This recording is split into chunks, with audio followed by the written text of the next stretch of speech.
if you're experiencing login issues on Simon Data, follow these steps to troubleshoot and resolve the problem quickly. Step 1. Check your credentials. Ensure that you are entering the correct username and password.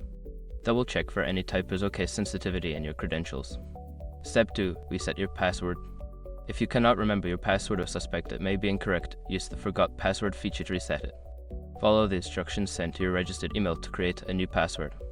Step 3. Clear browser cache. Sometimes cache data can cause login issues. Clear your browser's cache and cookies, then restart the browser and try logging in again. Step 4. Disable browser extensions. Don't continue before doing this.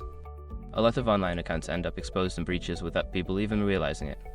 Use Srug to constantly monitor your email and accounts and get alerted immediately if your information gets leaked online. It scans billions of breached records 24/7 in the background.